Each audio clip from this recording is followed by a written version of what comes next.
오늘은 대한민국의 경제 성장의 분수령이 될 대미 관세 슈퍼위크 관련된 얘기를 해보겠습니다. 바로 조금 전 속보가 들어왔습니다. 미국이 제시한 협상 시한이 이제 일주일 앞으로 다가왔고 어제 또 일본이 협상을 성공적으로 타결했고 그래서 우리 차례여서 협상단 일부는 지금 출국하고 뭐 이렇게 급박하게 움직이고 있는 이 상황에서 구윤철 부총리의 방미가 무산됐다. 그리고 2+2 협상이 지금 연기됐다. 이런 속보가 전해졌습니다. 한미 협상 개최 불발. 그 이유가 뭔지 지금부터 경제부 이유경 기자와 함께 빠르게 짚어봐 드리겠습니다. 2+2 한미 협상 개최 불발된 이유가 어디 있습니까? 일단은 원래는 내일로 예정이 돼 있었습니다. 네. 그 한미 고위급 2+2 경제 통상이 만나서 관세 협상을 하기로 했었는데요. 우리 측에서는 구윤철 기재부 장관과 여항구 통상교섭 본부장, 그리고 미국 측에서는 스콧 베센트 미 재무부 장관과 제이미슨 그리어 USTR 대표가 나오기로 했습니다. 네. 그런데 스콧 베센트 재무부 장관이 긴급한 일정이 생겼다 이렇게 얘기를 하면서 일정을 좀 미루자 이렇게 얘기를 한 겁니다. 정확한 이유는 나오고 있지 않는데요. 기재부 측에서는 최대한 빠른 시일 내에 다시 시간을 잡아보겠다 이렇게 말을 했습니다. 구윤철 장관이 지금 사실 인천공항에 10시 25분에 출국을 할 예정으로 나가 있었거든요. 네. 그래서 VIP실에서 이런 얘기를 듣고 일단 발길을 돌렸습니다. 출국하려다가 출국을 하지 않았다. 그럼 베센트 장관이 긴급한 일정은 이것도 아직 확인이 안 된 상황인가요? 예, 그렇습니다. 우리는 상호 관세 이제 유예 기간이 이제 한 일주일 정도 남았기 때문에 굉장히 좀 긴급한 상황인데 네. 미국은 좀 여유를 보이고 있는 모습입니다. 스콧 베센트 장관이 얼마 전에 다른 곳에서 이제 인터뷰를 한 것을 좀 보면요. 네. 중요한 것은 무역 합의의 질이지 타이밍이 아니다 이렇게 얘기를 하면서 좀 협상 기한 내에 타결을 서두르지 않겠다 이런 의사를 보였거든요. 앞서 우리 말고 인도네시아와 협상에서도 관세 협상안을 한 4차례 수정을 했습니다. 네. 그런 만큼 좀 협상에 원하는 협상 내용을 좀 얻기 위해서 이런 전략을 쓰고 있는 거 아닌가 이렇게 좀 볼 수 있습니다. 그럼 우리가 미국이 원하는 협상 카드를 갖고 가지 않았기 때문에 미국이 피하고 있다라고 봐도 볼 수도 있을까요?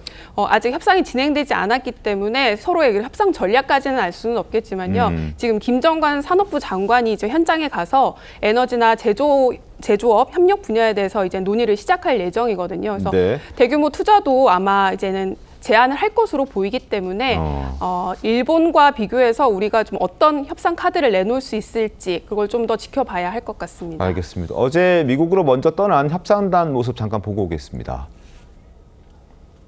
그래서 미국 상무부 장관, 에너지부 장관, 그 백악관 에너지위원회 위원장 이렇게 3분을 지금 현재 만나는 걸로 되어 있습니다. 일본 협상 타결됐는데 우리 협상에 좀 영향을 줄까요? 그 부분도 면밀히 살펴보고 있습니다. 잘 협의하고 오겠습니다. 자, 우리는 이렇게 지금 뭔가 잘 안 되고 있는 듯한 분위기가 갑자기 연출되고 있습니다. 걱정이 큽니다. 근데 미국은 어제 극적으로 타결했잖아요. 타결 결과 어떻게 되어 있습니까? 네, 일본 같은 경우에는 미국이 부여했던 상호 관세 25%를 15%로 낮추기로 했고요. 네. 또 자동차 품목 관세 같은 경우에도 12.5%로 낮췄습니다. 기본 관세까지 포함해서 15%로 맞췄는데요. 쌀을 내주고 자동차를 지켰다. 이번 관세 협상 이렇게 평가를 받고 있습니다. 네. 일본이 얻어낸 상호 관세 15% 같은 경우에는 그 전에 미국과 협상을 했었던 베트남이 20% 그리고 인도네시아와 필리핀이 19%였던 것과 비교해도 네. 굉장히 좀 낮은 수준입니다. 그래서 우리 협상단도 최소한 일본과 같은 수준의 관세 협상을 좀 해야겠다 이런 목표를 가지고 있는 것으로 좀 전해지는데요. 네.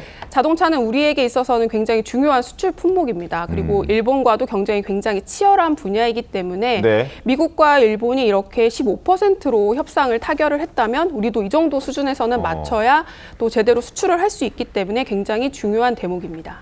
그렇군요. 자, 갑자기 2+2 협상이 불발됐다. 그리고 베센트 재무장관이 긴급한 일정이 생겼다라면서 다른 일정으로 갔다. 우리랑 약속을 하고 지금 우리 그 장관들이 출국을 했을 텐데 그 약속까지 취소해가면서 무슨 긴급한 일정이 생겼을까? 혹시 우리랑 뭔가 협상하는 과정에서 틀어진 것 아닌가라는 궁금증도 있거든요. 어떻게 좀 보셨습니까? 뭐 그런 가능성도 있기 때문에 네. 시나리오별로 대비를 해야 되겠죠. 협상이라는 것은요. 하나의 카드만 가지고 가서는 안 되는 겁니다. 네. 그러면은 뭐 그게 소진됐을 때는 그게 불발이 되거나 아니면 더 궁지에 몰리거나 이런 상황이 올 수 있지 않겠습니까? 그렇기 때문에 지금 우리가 가지고 가는 협상안을 조금 더 압박을 가하기 위해서 저렇게 네. 지연하는 것이다라고도 볼 수 있는 압박 것이고, 전략이다. 그렇죠. 그럴 수도 있고 그렇기 때문에 시나리오 1, 2, 3, 4 이런 식으로 해가지고 모든 상황에 대처할 수 있는 준비를 할 필요가 있다. 그래서 지금 앵커께서 지금 말씀하신 그런 부분도 가능성에 놓고 대비를 하고 시나리오를 짜야 된다 이런 말씀을 드립니다. 지금 긴급 일정이 생겼다는 이유로 베센트 장관이 지금 협상을 못하는 상황이 벌어졌고 그래서 구윤철 장관도 가려다가 공항에서 대기하다가 지금 발길을 돌렸다는 건데 정원재 대변인님 그래도 가야 되는 건가요? 아니면은 돌리는 게 맞는 건가요? 뭐 지금 가서 실효적인 미팅을 할 수 없다면 가지 않고 다시 일정을 짜는 게 좋겠죠. 근데 일주일밖에 안 근데 남았는데요. 최근의 상황을 놓고 보면 많은 분들이 좀 의구심을 갖고 있는 것 같아요. 한미 관계가 약간 삐걱대는 거 아닌가라는 의구심. 왜냐하면 몇 번의 그 자리들이 마련되려다가 미국 측이 일방적으로 일정을 변경하면서 성사되지 않은 경우가 많거든요. 전 이럴 때일수록 우리 정부에서 적극적으로 나서야 하는데 다만 이번에는 협상 자체가 이루어지지 않을 가능성이 크기 때문에 네. 구윤철 장관이 머물면서 다시 추후 전략을 짜는 것이 옳다고 봐야겠죠. 그럼 2+2는 일단 협상이 물 건너갔고 일단 당장은 잡혀있는 일정에는 소화가 하기 힘들고 그럼 그 다음으로 박용만 전 두산그룹 회장이 이제 특사로 가게 될 그 대미 특사단에게 좀 기대를 해봐야 되나요, 이유경 기자? 네, 지금 대미 특사단의 어깨가 좀 더 무거워졌다라고 볼 수밖에 없을 것 같습니다. 네. 대미 특사단장은 김용만 전 회장이 맡게 됐고, 박용만 전 회장이요? 네, 박용만 전 회장이 맡게 됐고, 그리고 또 한준호 민주당 최고위원과 그리고 한미의원 연맹 이사를 맡고 있는 김우영 민주당 의원으로 이렇게 구성이 돼서 갈 예정입니다. 네. 통상적으로 대미 특사단 같은 경우에는 좀 무게감 있는 대통령 채찍근이 가서 한미 우호를 좀 다지는 그런 역할을 하게 되는데요. 이번에는 관세 협상도 좀 실질적인 결과를 얻어내야 되는 그런 임무까지 맡았기 때문에 어깨가 더 무거웠습니다.